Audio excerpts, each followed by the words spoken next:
వాసుకి ఇష్టం లేకున్నా పెళ్లి చూపులకు సిద్ధం చేసింది శ్రీలక్ష్మి. పెళ్లి కూతురు బిఏ ఫైనల్, తండ్రి రిటైర్డ్ తహసీల్దార్, అన్న సబ్ ఇన్స్పెక్టర్, మరో అన్న పేరు పొందిన డాక్టర్ అంటూ వివరాలన్నీ ముందే అందించింది శ్రీలక్ష్మి.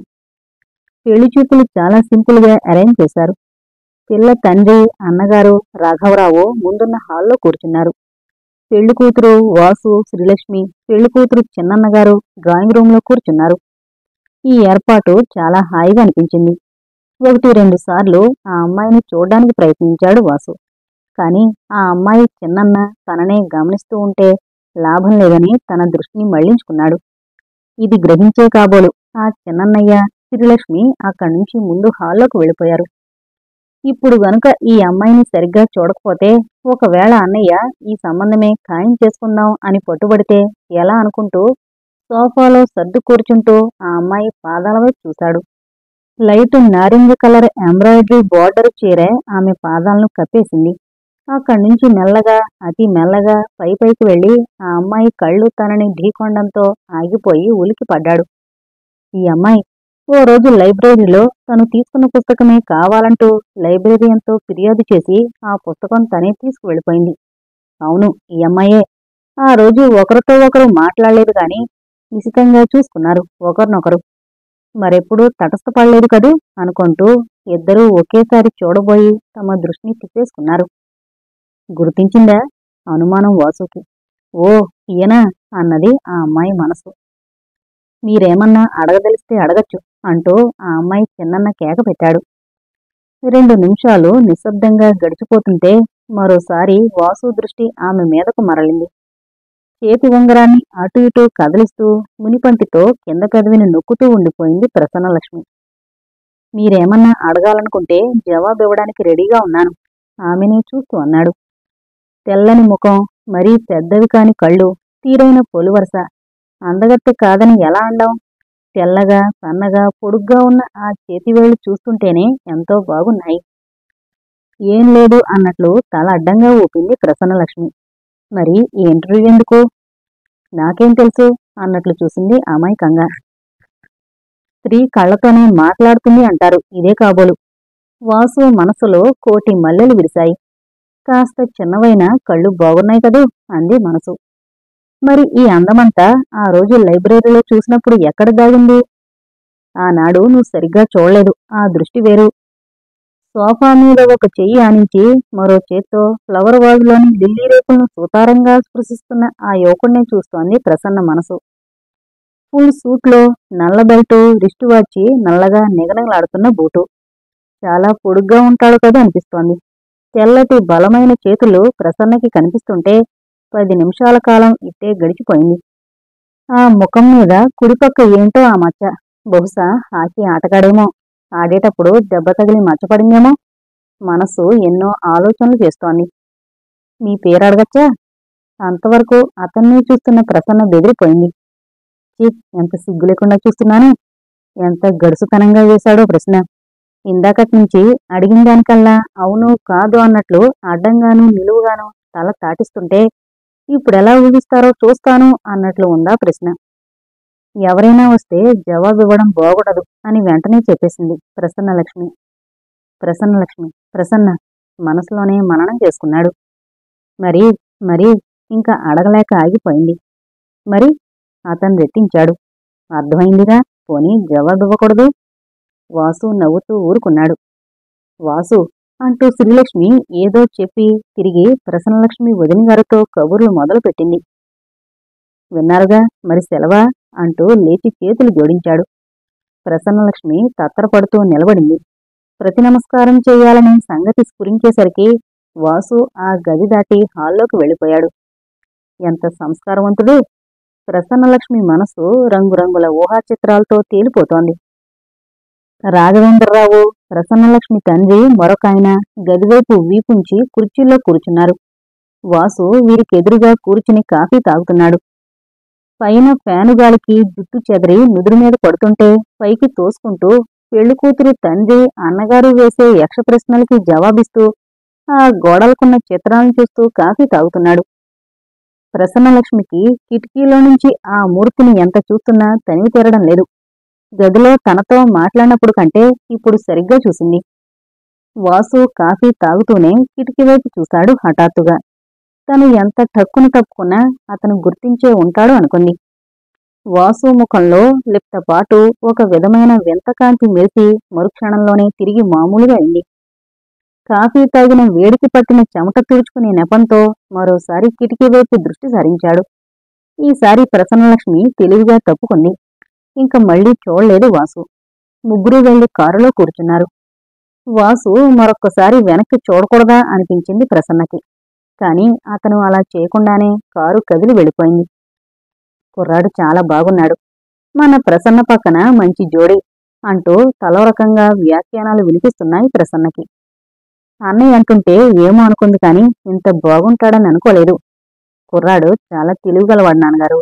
నేడో రేపో సెలక్షన్ వస్తే ఎంతో మంచి ఛాన్సు అతనికి తప్పకుండా వస్తుంది అంటూ పెద్దన్నగారి తండ్రి మాట్లాడుకుంటూ ఉంటే వింటుంది ప్రసన్న. ఇంతలో వదిన నలిని మెల్లగా పక్కన జరిగింది.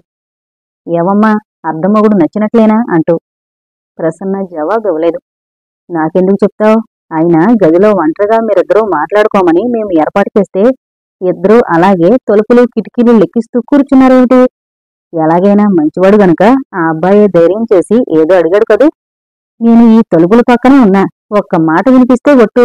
అతను చాలా తెలివిగలవాడు, ఆవలిస్తే పేగులు లెక్కించే రకం. నన్ను చూడలేదులే అనుకున్నానే గాని నా పమిట కొంగు అతని దృష్టిలో పడిందని తెలుసుకోలేదు వెర్రిముఖాన్ని. ఏది ఏమైనా మొగాడంటే అలా ఉండాలి, అవునా కాదా? వదిన మాటలు సగం అర్థం చేసుకోలేకపోయింది శ్రీలక్ష్మి. ఇంతకీ అవును కాదు అని ఏదో ఒక మాట చెప్పవే? మీ అన్నయ్య అక్కడ నా కోసం నిరీక్షిస్తున్నారు. నేను మాలికను, త్వరగా చెప్పవమ్మా. తొందర పెట్టేసింది నళిని. మీకంటే నాకు ఎక్కువేం తెలుసు? చిన్నన్న ఇష్టం అన్నానని చెప్పు. అబ్బా, ఎంత నంగనాచివే పాపం. అంత తెలియదానివి గనుకనే గదిలో చూసింది చాలక మళ్ళీ కిటికీలో నుంచి నువ్వు చూస్తుంటే పాపం సిగ్గుపడి అరకప్పు కాఫీ అలాగే వదిలేశాడు మా తమ్ముడు. చి, ఎలాంటి వాళ్ళు వీళ్ళందరూ! గదిలో ఇద్దరినీ వదిలి దూరంగా వెళ్ళిపోయారని అనుకుంది తను. అమ్మయ్యో, బ్రతికిపోయాను. మరేం ప్రశ్నలు వేయలేదు. టీవీని చూసే కాబోలు అతను అంత త్వరగా వెళ్ళిపోయింది. ఏం మాట్లాడకుండా అలా హాల్లోకి వెళ్ళిపోతున్న వాసు మీద ఆ క్షణంలో చాలా కోపమే వచ్చింది తనకి. నయమే అనుకుంది ప్రసన్న. అప్పుడే అంత పరాకా తల్లి, నీ మనసుని అప్పుడే దొంగలించేశాడా? వదిన కుదిపడిగింది. అబ్బా, ఏంటొదినా? విసుక్కుంది ప్రసన్న. తల్లి, నిన్ను మరి ప్రశ్నించాను, నాకు జవాబివ్వు. అతని ప్రశ్నలకి గొర్రె పొట్టేల్లా తల ఊపినట్లు ఊపితే నేను ఊరుకోను. ఓ వదినా అంటూ ఆ గదిలోంచి పారిపోయింది ప్రసన్న. వాళ్లు కూడా సరే అంటూ ఆమోదం తెలియజేస్తే లగ్నాలు పెట్టేసుకుందాం అనుకున్నారు తహసీల్దార్ గారు. మరో 2000 ఎక్కువైనా సరే ఈ సంబంధమే ఖాయం చేయండి. పిల్లవాడు బంగారు తండ్రిలా ఉన్నాడు. మురిసిపోయింది ప్రసన్న తల్లి కామక్షమ. కళ్ళలో పిల్లి పందిరి కనపడసాగే. వాసు కూన్ రాగాలు తీస్తూ స్కూటర్ తుడిచి స్నానం పూర్తి చేసుకుని బట్టలు వేసుకుంటూ పాట పాడుతున్నాడు. టిఫిన్కు రావయ్యా అంటూ 3 సార్లు పిలిచింది. వినిపించుకోలేదు వాసు. వస్తున్నానమ్మా అంటూ పీట వాల్చుకుని కూర్చున్నాడు. వీణ తను ఓ ప్లేటు ముందు పెట్టుకుని చిన్నాన్న పక్కన చేరింది. వేడివేడి ఇడ్లీ పెట్టి నెయ్యి వేస్తుంటే, నెయ్యి కాస్త వేశావు, ఇంకాస్త వెయ్యి అంటూ పేచీకి దిగింది. అసలే పని తొందరలో విసుగ్గా ఉంది శ్రీలక్ష్మి. మరో గరిట వేసిన వీణ పేచీ మానలేదు. గట్టిగా కేకలేస్తే తండ్రి దగ్గరికి పీతోరి తీసుకెళ్తుంది. ఒళ్ళు మండిపోతోంది శ్రీలక్ష్మికి. ఇదిగో తల్లి, మీ చిన్నాన్న పెళ్లిలో నిన్ను నెయ్యి గంగాళంలో కూర్చోబెడతా, కావలసింది తాగేద్దు గాని ఇప్పటికి తిను అంటూ పళ్ళు కొరుక్కుంది. వాసు పగలబడి నవ్వుతున్నాడు. అమ్మా, అయితే చిన్నాన్న పెళ్ళెప్పుడు? ఎంచక్క పెళ్లి కూతురుతోనే బొమ్మలాడుకుంటా అమాయకంగా అడిగింది వీణ. నాకేం తెలుసు తల్లి, మీ చిన్నాననే అడుగు అంటూ బెండకాయలు ముందు పోసుకుని తరుగుతూ కూర్చుంది శ్రీలక్ష్మి. చిన్నాన్న పెళ్ళెప్పుడు? ఇడ్లీ ముక్క నోట్లో పెట్టుకుని మింగబోతూ అడిగింది. నాకేం తెలుసమ్మా, అమ్మనే అడుగు. మంచినీళ్లు తాగుతూ వీణని అడగమని కళ్లతోనే సంజ్ఞ చేశాడు. వీణ ప్రశ్నకి విసుక్కుంటూ మరీ స్పీడుగా తరిగేస్తోంది బెండకాయలు. కళ్ళలో పెళ్లి పందిరి కదులుతుంది గాని పెళ్ళెందుకు? మీ చిన్నాన ఆజన్మ బ్రహ్మచారిగా ఉంటాడట. ఏదో వాళ్ల పోరు పడలేక ఒక పూట టిఫిన్ ఖర్చున్నా తప్పుతుందని పెళ్లి కూతుర్ని చూసామే గాని ఖాయం చేసుకోవాలనా? అందుకే మీ పిల్ల మా మరిదికి నచ్చలేదట అని చెప్పేశాను. ఇంక మళ్ళీ ఎక్కరు మన గడప. వీణకు చెబుతున్నట్లే చెప్పేసి అన్నం వాల్చుకుంటోంది శ్రీలక్ష్మి. నేనా మాట అన్నానా? తినేది ఆపడిగాడు. అనలేదా అనుకో, నీ అంతటి నువ్వు రాలేదుగా ఈ పెళ్లి చూపులకి. ఆయన బలవంతపు బ్రాహ్మణార్థం ఎందుకు? నాకు పెళ్లి కావాలి అని వాడు అడిగినప్పుడు చేద్దామన్నారు మీ అన్నయ్య. వాసు కోపంతో ముందు గదిలోకి వెళ్ళిపోయాడు. క్షణక్షణం ప్రసన్నలక్ష్మి కదులుతుంటే కళ్ళలో పెళ్లి పందిరి కదలడం మానేసింది. ఏంటి వదిన ఇలా చేసింది? మరోసారి అడగాలంటే అభిమానం అడ్డొస్తుంటే పిచ్చెక్కిన వాళ్ళ అటు ఇటు ప్రచారం చేస్తున్నాడు. చిన్నాన్న, పెళ్లి కూతురు ఫోటో ఆ పుస్తకంలో ఉంది, ఓసారి చూపించవు? వీణ చిన్నాన్నని పట్టుకు లాగింది. పెళ్లి కూతురు ఫోటో ఎక్కడది అంటూ వీణ చూపించిన పుస్తకాలన్నీ తిరగేశాడు. దొరకలేదు. వదిన నన్ను ఏడిపించేందుకు ఇలా చేస్తోందా అన్న అనుమానం కూడా కలక్కపోలేదు. వాసు ఓర్పుని పరీక్షించి ఎలాగైతేనే ప్రసన్నలక్ష్మి ఫోటో బయటపడింది. దాన్నే తదేకంగా చూస్తూ ఉండిపోయాడు. ఇలా ఇవ్వు చిన్నాన్న, ఆండాళ్ళు చూస్తానందట, అమ్మ తెమ్మంది. చేతిలోది లాక్కుని తుర్రుమంది వీణ. చూపగా ఆండాళ్ళకే చూపాలి, వదినకేం తెలీదు. చెప్పలేనంత విసుగొచ్చేసింది వాసుకి. వాసు బూట్లేసుకుంటుంటే వదిన చెప్పింది, మనం వద్దు మొర్రో అంటున్నా ఆ వైదేహి వాళ్ళు మనల్ని వదిలేలా లేరు. 40,000 ఇస్తారట. ఆ అమ్మాయి మీ అన్నయ్యకి కబురు చేసి తనే మాట్లాడిందట. పాపం తల్లి తండ్రి లేరుగా, చిన్నతండ్రి ఆస్తి వ్యవహారాలు చూస్తున్నా బాధ్యత ఎందుకుంటుంది? వాసుకి ఒళ్లంతా కారం రాసుకున్నట్లయింది. శ్రీలక్ష్మి మళ్ళీ మొదలు పెట్టింది. ఆ వైదేహి నిన్ను చేసుకోకపోతే ఆ జన్మాంతం కన్యగానే ఉండిపోతుందట. ఆస్తంతా ముందే నీ పేరన రాసేయమన్నా రాసేస్తుందట. ఏమంటాడో కనుక్కో అని చెప్పారన్నయ్య. మళ్ళీ వైదేహి మీ అన్నయ్య కోసం కారు పంపిస్తానని చెప్పింది. విషయం చాలా దూరం వచ్చిందని అర్థమైంది వాసుకి. అన్నయ్య డబ్బు కక్కుర్తి మనిషి అని బాగా తెలుసు. అందుకే ఖచ్చితంగా చెప్పేశాడు తన ఉద్దేశాన్ని. వదిన, 40,000 కాదు, 40 లక్షలు ఇచ్చినా నేను చేసుకోనని చెప్పు. కట్నం ఎక్కువ ఇవ్వలేకపోయినా సరే ఆ తహసీల్దార్ గారి అమ్మాయినే చేసుకుంటాను. ఇందుకిష్టమైతే అన్నయ్యని రమ్మను. లేకుంటే రిజిస్టర్ పెళ్లి చేసుకుంటావా? 2 చేతులు నడుం మీద పెట్టుకుని మరిది తెగువకి బోళ్లంత ఆశ్చర్యపడంది. అంతే, సాక్షి సంతకం ముందు నువ్వే చెయ్యాలి. ఇలా చెప్పానని అన్నయ్య రాగానే చెప్పాయి అంటూ అద్దంలో మరోసారి చూసుకుంటున్నాడు వాసు. నీ చెప్పడం ఎందుకు, అరుగో మీ అన్నయ్య రానే వచ్చారు. నువ్వే ఆ కాస్త ముక్క చెవిని వేసి వెళ్ళు, మధ్య నేనెందుకు? ఆ పైన అన్నయ్య ఇష్టం, తమ్ముడిష్టం. ఏంటో చెప్పేది? చేతిలోని హార్లిక్స్ బాటిల్ మరో 2 ప్యాకెట్లు టేబుల్ మీద పెడుతూ అన్నాడు రాఘవరావు. ఏంటి చిత్రం, ఈరోజు అన్నయ్య ఇంత ప్రసన్నంగా మాట్లాడుతున్నాడు అనుకొని ఇంకా ఒక్క క్షణం ఉండకుండా వాకిట్లోకొస్తుంటే వీణ పెళ్లి కూతురు ఫోటో తీసుకుని లోపలికొస్తోంది.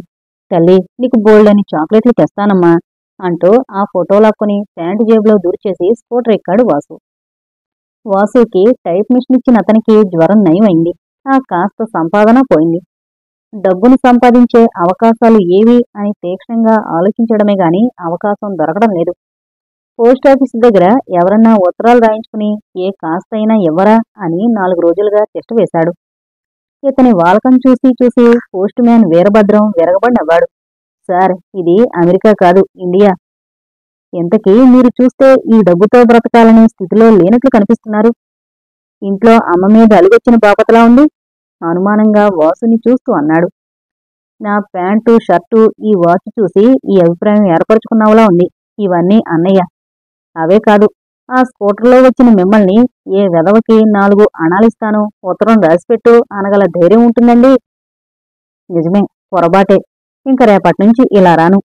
అయినా నాకీ ఆలోచనే తట్టలేదు సుమా, తలగోక్కున్నాడు వాసు. మాలాంటి వాళ్లకు కష్టాలు తప్పో, మీరెందుకు అవస్థపడతారు? బుద్ధిగా ఇంటికి వెళ్ళి అమ్మో వదిన వాళ్ళు చెప్పినట్లు వినండి. వాసు తల అడ్డంగా తిప్పాడు. చూడు వీరభద్రం, ఎంత చిన్న ఉద్యోగమైనా సరే నాకు అర్జెంటు కావాలి. నీకెవరన్నా తెలిసిన వాళ్ళుంటే? వీరభద్రం నవ్వుతూ అన్నాడు. బాబూ, మేమెంత, మా బ్రతుకెంత? మీలాంటి వారికి రికమెండ్ చేయగల శక్తి మాకుంటుందా? ఉద్యోగం ఏది ఇప్పించలేను గాని మీరిష్టపడితే ఓ కుర్రాడికి ప్రైవేట్ కావాలట, 20 రూపాయలు ఇస్తారట. మీకిష్టమైతే వాళ్ళిల్లు చూపిస్తాను. ముందే చెబుతున్నా సార్, వాళ్ళు చాలా ధనవంతులే అనుకోండి. వాళ్ళ అబ్బాయి కాడుతను దయతలిచి చెప్పిస్తున్న చదువు. మార్కులు చాలా తక్కువ అని కొన్నాళ్లు కావాలని చెప్పారు. ఆ కుర్రాడు కాస్త ముద్రకం. మీ కష్టానికి ప్రతిఫలం కాదనుకోండి. సాయంత్రం 5 తర్వాతొస్తే ఆ ఇల్లు చూపిస్తాను. 20 చాలా తక్కువ. ఆలోచించండి సార్. అలా మొదలు పెడితే మరో 2 కుదరకపోరు. అయినా మీ ఇష్టం. నా సలహా చెప్పాను, ఆలోచించుకోండి. ఇంతకీ మీరెంతవరకు చదువుకున్నారు? ఎంఏ. వాసు చాలా ఉదాసీనంగా చెప్పాడు. అమ్మ బాబోయ్, ఎంఏ చదివిన మీకా నేను సలహాలిచ్చేది? ఏ పీయూసీని అనుకున్నా. సార్ క్షమించాలి. వీరభద్రానికి వాసు మీద గౌరవం మరీ ఎక్కువైంది. మరేం పర్వాలేదు, ఆఫీసుల్లో ప్రయత్నిస్తూనే ఉన్నా. ఎప్పటికో వస్తుందనుకో, అంతవరకు అవసరం గడవాలిగా. వీరభద్రానికి వాసు ఎంఏ అన్న దగ్గర్నుంచి ఓ ఆశ మనసులో మెదులుతోంది. ఎప్పుడో విడిచేసిన పీయూసీ పూర్తి చెయ్యాలని. బిఏ ఎలాగో కష్టపడి చదివి డిగ్రీ తగిలించుకోవాలని పాపం కలలు కనేవాడు. వాసుని చూస్తూనే ఆశ చిగురించింది. కాస్త నాకు తెలియనివి చెప్తానంటే ఎంతో ఆశగా అడిగాడు వీరభద్రం, తన స్థితిగతులు వివరిస్తూ. తప్పకుండా చెబుతాను. మీ ఇల్లెక్కడా? మా ఇల్లెందుకండి, మీరెక్కడికి రమ్మంటే అక్కడికి వస్తాను. తలగోక్కున్నాడు వాసు. ఎక్కడికి రమ్మని చెప్పడం? సరే, చీకటి పడకుండా వస్తే పార్కులో కూర్చుందాం. పార్కులోనా? సరే, నాకేం అభ్యంతరం లేదు. అలాగే వస్తాను. రండి సార్, కాఫీ తాగుదాం అంటూ అపరిమితమైన సంతోషంతో పొంగిపోతూ హోటల్ వైపు దారి తీశాడు.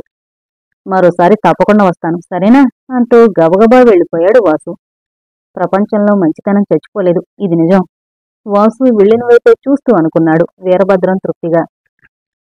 మాల చాలా రోజులుగా కనిపించలేదు. ఎలా ఉందో? వెంకటేశ్వరుల దగ్గర కూడా రాలేదు. ఏమైనట్లు? వాసు మనసులో ఏదో తెలియని ఆరాటం. మాల కనిపించే ప్రతి చోట వెతికాడు. లాభం లేకపోయింది. ఏం జరిగినా సరే వాళ్ళింటికి వెళతాడు అనుకుని సందులు గొంతులు దాటుకుంటూ ముందుకు వెళ్ళిపోతున్నాడే గాని ఆ ఇల్లు కనిపించడం లేదు. దారి తప్పానా? అనుమానం వచ్చింది. కాదు, ఆ రోజు అక్కడి వరకు వచ్చాను. ఇంకాస్త ముందుకు వెళ్ళి చూస్తే ఎగుడు దిగుడు ఇరుకు గల్లీలో నుంచి ప్రాణం బిగబట్టుకుని నడవాల్సి వస్తోంది. 2-3 మగాళ్లు తాగి నిషాలో వాసు మీదే పడబోయారు. ఓ ఇంట్లోంచి 2 ఆడవాళ్లు బూతులు తిట్టుకోవడం శ్రవణానందకరంగా వింటూ ఖుషీగా నవ్వుతున్నారు కొందరు. వయసులో ఉన్న అమ్మాయిని బరబరా లాక్కు వెళుతున్నాడు ఓ రౌడీ. ఆ దృశ్యాన్ని చూడ్డానికే జుగుప్స కలిగిస్తుంటే అనుభవించేవాళ్లు ఎంత బాధపడతారు? కాదు, వాళ్ళు గర్వంగా నవ్వుతున్నారు. ఇదే వీళ్లకి స్వర్గమా? ఇంత ఆనందంగా ఎలా ఉండగలుగుతున్నారు? అసలు వీళ్ళు అనుభవించేది అసలైన ఆనందమని అనుకుంటున్నారా? ఎటు చూసినా కుళ్ళి కంపు. ఇంకా ముందుకు పోయే శక్తి లేక వెనక్కి వెళ్ళిపోదామని చెప్పులకి ఏదో అంటినట్లు అనుమానం వేసి చేదరించుకుంటూ మరో మలుపు తిరిగాడు, చూపులు కిందనే కేంద్రీకరించి. వెనక నుంచి బలమైన చెయ్యి వాసు కాలర్ని చిక్కించుకుంది. రివ్వున వెనక్కి తిరగబోయాడు. వీలు కాలేదు. రాస్కెల్, విడువు! ఆ చెయ్యిని గుంజాడు బలంగా. నీకోసమేరా బద్మాష్ నే కాపేసింది. నాయాలా, ఎప్పుడో ఓసారి దానికోసం వస్తావని తెలుసులే. నీలాంటోడు దాన్ని వెంటబడితే ఇంక నా మాట వింటుందా? దాని బాబే సైతంలాగున్నాడు. ఎప్పుడు గుటుకుమంటాడా దాన్ని చిక్కించుకుందాం అని నీ జోత్తుంటే మధ్యన నువ్వోడు రోయ్. ఒళ్ళు తిమిరిగా ఉంటే చెప్పు, అణిచేస్తారా? లేదా వచ్చిన దారంటే తిరిగి చూడకుండా ఏళ్ళు, తెలిసిందా? నేనెవర్నో ఈ బస్తీలడుగు తెలుస్తాది. మీసం మెలేశాడు ఆ రౌడీ. వాసు ఇదే ఆదనని ఒక్క తోపు తోశాడు. వాడు బోర్లా పడబోయి నిలదొక్కున్నాడు. వాడి నోటి నుండొచ్చే దుర్వాసనకి వాసుకి ముక్కు బద్దలైపోయింది. తనని అకారణంగా ఈ వెధవ అడ్డగిస్తుంటే ఒళ్లంతా మండిపోతోంది. ఎవరనుకున్నావు? మీదకొచ్చావా? జాగ్రత్త! విసురుగా మరోసారి తోశాడు. ఈ గల్లంతుకి మరో 4 రావడం పసిగట్టిన వాసు ఇంకా లాభం లేదు అనుకుంటూ తనని అడ్డగిస్తున్న వాళ్ళని ఒడ్డించి మెరుపులా తప్పించుకుని ఆ గొంతులు దాటి రోడ్డు మీద పోయే ఆటోరిక్షా ఎక్కేశాడు. తన షర్టంతా చిరిగి పీలికలైపోయింది. వెనక 4 రౌడీలు పరిగెత్తుకొచ్చి ఇంకా లాభం లేదనుకుని వెనక్కి వెళ్ళిపోయారు.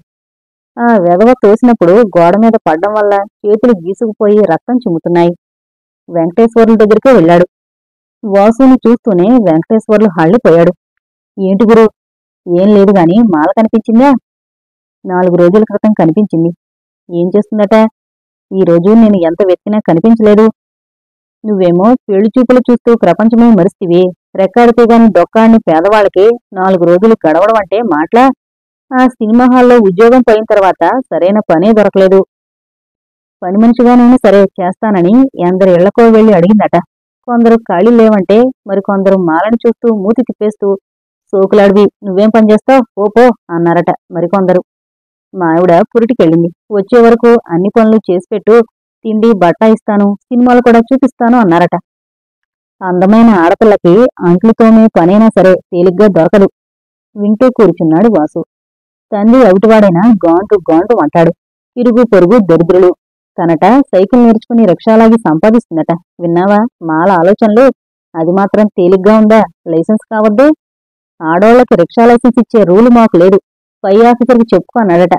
అయినా తాటాకు బొమ్మలా ఊగిపోయి ఈ అమ్మాయి రిక్షా లాగ్గలదా? నువ్వు చెప్పు.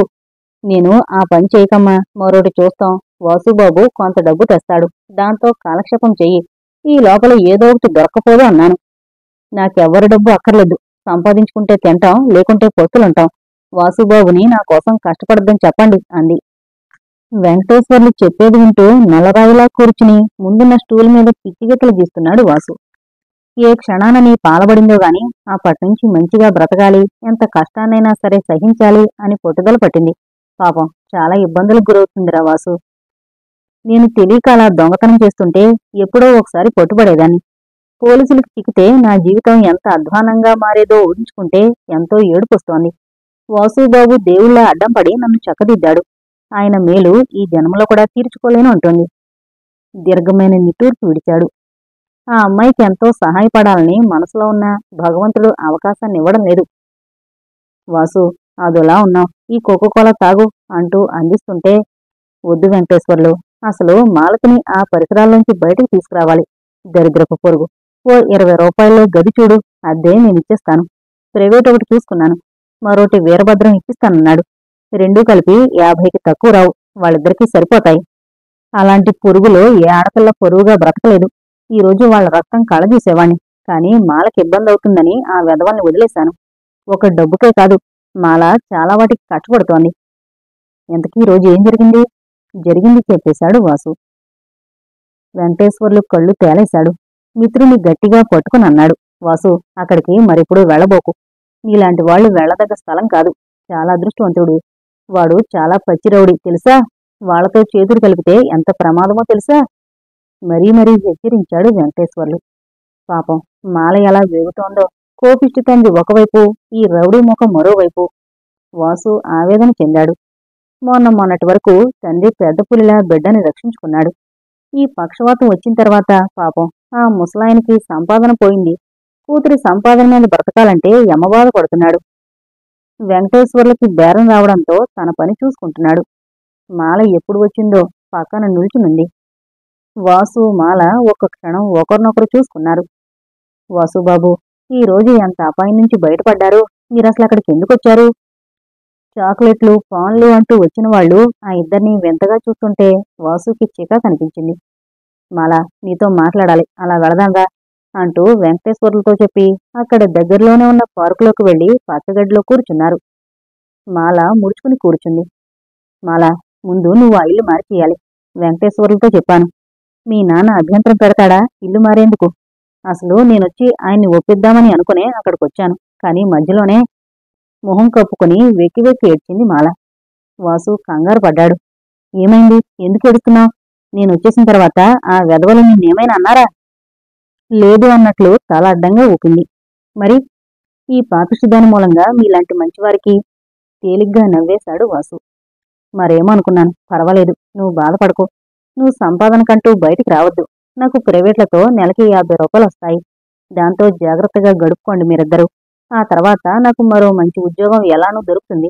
నేను మెట్రిక్ పుస్తకాలు కొన్నాను. నువ్వింక చదువు మొదలు పెట్టాలి. మెట్రిక్ పాస్ అయి టైప్ నేర్చుకుంటే ఉద్యోగం అదే దొరుకుతుంది. ఆ తర్వాత నీ బ్రతుకు నువ్వు బ్రతకగలవు. అప్పుడు నిన్నందరూ ఎంత గౌరవంగా చూస్తారో తెలుసా? మాలతికి ధైర్యాన్ని నూరిపోస్తూ అన్నాడు వాసు. ఎంత మంచివారు అనుకుంది మనసులో. మాట్లాడవేం? నీకు కష్టం కలిగించే మాటలేమైనా మాట్లాడానా? మాలా, ఒక్కటి గుర్తించుకో, నాకు కాస్త ఆవేశం ఎక్కువ. ఏదైనా త్వరపడి మాట్లాడినా ఆ తర్వాత చాలా బాధపడతాను. నువ్వు అపార్థం చేసుకోవు కదూ? వాసుబాబు, ఇప్పటికే నీకు చాలా రుణపడున్నాను. ఇంకా మీ మీద బాధ్యత మోపడం నా వల్ల కాదు. ఏదో ఒక పని చూసుకుని నా బ్రతుకు సాగించుకుంటాను. సమాజంలో గౌరవంగా బ్రతకలేని పరిస్థితే వస్తే చావడమే మేలు. ఇది నాకెప్పుడూ గుర్తుంటుంది. ఆత్మగౌరవం కాపాడుకోవడానికి. మాలా, నిన్ను గాయపరిచేయా నా మాటలు? ఆతృత ధ్వనించింది అతని కంఠంలో. లేదు వాసుబాబు, సమాజంలో బ్రతుకు తెరువు వెతుక్కునే దృష్టిలో ఒక మెట్టు కిందకి జారబోయే నన్ను మీ చేయుతతో నిలదొక్కునేలా చేశారు.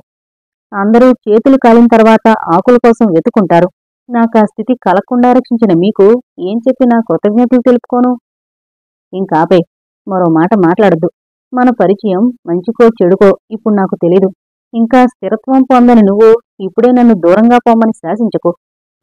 నేను చేయగల సహాయం చేశానని సంతృప్తితో సాగిపోతే నాకంటే సంతోషించేవాళ్లు మరొకరుండరు. వాసుబాబు, అందరూ మీలాంటి వాళ్లే ఉంటే ఎంత బాగుండు, కానీ ఉండరు. భగవంతుడి సృష్టి చాలా విచిత్రం. ఇక్కడ గడ్డిలో కూర్చున్న మన ఇద్దరిలో అంతస్తుల్లో ఎంత వ్యత్యాసం. కానీ మీ దృష్టిలో నాకేదో విలువ, ఎందుకో తెలీదు. నా ప్రాణప్రదంగా కాపాడుకుంటాను ఈ విలువను. నన్ను గురించి నాకు తెలిసిందంతా మీకు చెప్పేస్తాను, వింటారు? తప్పకుండా. నిర్మలంగా నవ్వుతున్నట్లున్న ఆ కళ్ళనే చూస్తూ చెప్పుకుపోతోంది మాల. వాసు కుతూహలంగా వింటున్నాడు. మాది ఓ పల్లెటూరు, ఎక్కడో సరిగ్గా తెలీదు. అమ్మ, నేను, నాన్న, ఓ అన్నయ్య ఉన్నట్లు కాస్త గుర్తు. చిన్న ఇల్లు కూడా ఉండేది. అమ్మ ఒకరోజు నాన్న ఊరికి వెళ్లి రాకముందే తను ఎక్కడికో వెళ్ళిపోయింది. తిరిగి ఎప్పటికీ రాలేదు. అమ్మ ఉన్నప్పటి నాన్న కాదు, చాలా మారిపోయాడు. చెరువులో ఈత కొడుతూ అన్నయ్య మునిగి చచ్చిపోయాడు. నాన్న అమ్మని తీసుకొస్తానని చెప్పి ఒక 10 రోజుల వరకు తిరిగి రాలేదు. నేను మా పని మనిషి దగ్గరున్నాను. ఒక రోజు రాత్రి దొంగలా వచ్చి నన్ను, చిన్న మూటని తీసుకుని దూరంగా, చాలా దూరంగా తీసుకొచ్చేశాడు. ఆ రైలు ప్రయాణం ఇప్పటికీ నాకు గుర్తుంది. అప్పట్నుంచి నాన్న చాలా మారిపోయాడు. ఏదో ప్రెస్లో పనిచేసేవాడు. నా సంరక్షణలో మాత్రం ఏ లోటు ఉండేది కాదు. స్కూల్లో చేరిన తర్వాత నాకో స్నేహితుడు దొరికాడు. అతనే గిరి. ఇద్దరం కలిసి చదువుకున్నాం. గిరి వాళ్ళమ్మ నన్ను చాలా అభిమానంగా చూసేది. నీకమ్మలేదు అని అడిగితే తెలీదని చెప్పొచ్చి నాన్నని అడిగాను. చెంప పగిలేటట్లు కొట్టి మీ అమ్మ చచ్చిందని చెప్పు అని కోపంతో ఊగిపోయాడు. అంతే, మరేనాడు అమ్మ సంగతి అడగలేదు. నేను రజస్వల కాగానే ఇంక చదువొద్దు అని మానిపించేశాడు. 4th ఫారంతోనే చదువు సున్నా చుట్టాను. నాన్నకి అందమైన మగవాళ్లంటే తగని కోపం. చిన్నప్పటి చనువు పురస్కరించుకుని గిరి రాకపోకలు సాగిస్తున్నాడని నాన్న గిరి మీద చేయి చేసుకున్నాడు. అదో పెద్ద గొడవైంది. గిరి నాన్న మీద ఎదురు తిరిగి మాలతిని నేను పెళ్లి చేసుకుంటాను అన్నాడు. నాన్న ఏమనుకున్నాడో ఆ రాత్రికి రాత్రి ఎవరికీ తెలియకుండా ఈ ఊరు తీసుకొచ్చేశాడు. ఇక్కడికొచ్చిన కొద్ది రోజులకే నాన్నకి పక్షవాతం వచ్చింది. నేను పరసులు ఎలా కొట్టేయాలో గిరి దగ్గర నేర్చుకున్నాను. గిరి మంచివాడు కాదని నాన్నకే కాదు, నాకు తెలుసు. కాని ఏం చేయను, అంతకు మించి ఆత్మీయులు మరొకరు లేరు. స్కూల్లో ఆటగా నేర్చుకున్న ఈ విద్య జీవితానికి ఉపయోగించుకోవాల్సిన పరిస్థితులు ప్రాప్తమయ్యాయి. ఏ పోలీసులు పట్టుకోకుండానే మీ కళ్ళబడ్డం వల్ల నా జీవితం మరో కొత్త మలుపు తిరిగింది. నాన్నకి సంపాదన పోయిన తర్వాత చాలా పొదుపుగా బ్రతకాల్సొచ్చింది. ఈ ఊరొచ్చిన కొత్తలో ఏమీ తెలియక అద్దె తక్కువ అని ఆ చిన్నగది తీసుకున్నామే గాని తర్వాత చాలా బాధలున్నాయి అని తెలిసింది. ఆ ఇంటి యజమాని పచ్చి గూండా. వాడి కళ్ళు నా మీద పడ్డాయి. వాణ్ణి ఎలా తప్పించుకోవడమో అర్థం కావడం లేదు. నా వెంట మీరు ఇంటికొచ్చినందుకు మండిపడ్డాడు. ఎదురు తిరిగి జవాబిచ్చానని ఎంత ఎగిరిపడ్డాడని. ఆ పద్మవ్యూహంలోంచి తొందరలోనే బయటపడుకుంటే లాభం లేదు. వాడి మీద ఏవో కేసులున్నట్లున్నాయి. అప్పుడప్పుడు పోలీసులొచ్చి ఇంటి మీదే దాడి చేస్తూ ఉంటారు. వాళ్ళకి దొరకకుండా తప్పించుకుంటున్నాడు. మాలా, ఇంత బాధని గుండెల్లో ఉంచుకుని ఎంత మామూలుగా తిరుగుతున్నావు? అలాంటి అపాయకరమైన చోట మరొక క్షణం ఉండదు. ఎప్పటికైనా పరిస్థితి చెప్పావు. ఇంక దీనికి పరిష్కారం ఆ ఇల్లు మార్చేసి వీరభద్రం ఇంటికి దగ్గరగా ఓ గది చూడమంటాను. ఎవరికీ తెలియకుండా మీ నాన్నని తీసుకొచ్చేసే ఏర్పాటు చేస్తాను. ఆ ఇంట్లో కూడా విలువైన సామాన్లు ఏవైనా ఉంటే వెంట తీసుకురా. లేకుంటే అక్కడే వదిలేసేయ్. నీకు కావలసినవి ఒక్కొక్కటి కొంటాను. చాలా సమయం అయిపోయింది, జాగ్రత్తగా వెళ్ళు. ఇల్లు మార్చిన తర్వాత మీ నాన్నతో నేను మాట్లాడతాను. లేచాడు వాసు. వాసుబాబు, పెళ్లి చూపులకు వెళ్లారట, పిల్లలా ఉంది? మాల తన బాధని మరిచిపోయి నవ్వుతూ అడిగింది. నవ్వుతున్న మాలనే చూస్తుంటే సోఫాలో తనకెదురుగా కూర్చున్న ప్రసన్నలక్ష్మి గుర్తుకొచ్చింది. అదృష్టం బాగుండి అందరూ ఉంటే, తండ్రి స్థితి సరిగ్గా ఉంటే ఈ మాల కూడా అలాగే కూర్చునేది కదూ. ఇదిగో చూసి నువ్వే చెప్పు. ప్రసన్న ఫోటో అందించి మాల ముఖంలో మారే రంగుల్ని చూస్తూ ఉండిపోయాడు. కన్నార్పకుండా మళ్లీ మళ్లీ చూసింది. చాలా బాగుంది వాసుబాబు, పేరేమిటి? తృప్తి నిండిన కళ్లతో ప్రశ్నిస్తున్న మాలతి వైపు చిలిపిగా చూస్తూ. ఆ అమ్మాయికి నేను నచ్చలేదట అన్నాడు. అబద్ధం, సర్వబద్ధం. పరిసరాల్ని మరిచిపోయి బిగ్గరగా అనేస్తూ అంతలోనే తెప్పరిల్లి, మగవాళ్ళకి అబద్ధమాడడం చేతకాదు. అవును, నమ్మేశాడు వాసు. చాలా పొద్దుపోయింది, ఈరోజు నాన్నకేం బాగలేదు, సెలవు అంటూ నమస్కరించింది మాల. ఏంటి ఈరోజు ఈ నమస్కారాలు? వాసుబాబు, జీవితాంతం మీకు నమస్కరిస్తూనే ఉంటాను. నాకే కష్టం వచ్చినా నా అండన మీరొకరున్నారనే సంతృప్తి నా గుండెకి ఎంత ధైర్యాన్నిస్తుందనుకున్నారు? మీకు తెలీదు. కృతజ్ఞత నిండిన కళ్ళతో అంది. నిరుద్యోగం నన్ను సంఖ్యలు వేసి బంధించుకుంటే ఏం చేసేవాణ్ణో నాకే తెలీదు. నువ్వేం ఆధారపడకు. నీ చెప్పినట్లు చేస్తావు కదూ. పోనీ నీ వెంటరానా? వద్దొద్దు, నీ వెళ్ళిపోగలను అంటూ చకచకా వెళ్ళిపోయింది. వాసు మాలని చూస్తూ ఉండిపోయాడు. ఎన్నో ఆలోచనలు మెదడులో సుళ్ళు తిరుగుతున్నాయి. ప్రసన్నలక్ష్మి మనసు పాడింది సన్నాయి పాట అంటూ కూన్రాగాలు తీస్తోంది. నిశ్చయ తాంబూలాలు పుచ్చుకున్నారు. ఇంక లగ్నం పెట్టుకోవాలి. తమ్ముడి పెళ్లి ఘనంగా చెయ్యాలని రాఘవరావు హడావుడి పడుతున్నాడు. వెంకటేశ్వర్లు ఊరుకోలేదు. వీరభద్రం పరీక్షలు దగ్గర పడ్డంతో తెగ చదివేస్తున్నాడు. ప్రతి సాయంత్రం క్రమం తప్పకుండా వాసు మాలకి వీరభద్రానికి పాఠాలు చెబుతూనే ఉన్నాడు. విశ్వం ఉత్తరాలు రాస్తూనే ఉన్నాడు. వాసు రాసే ఉత్తరాల నిండా మాల సంగతులే నింపుతున్నాడు.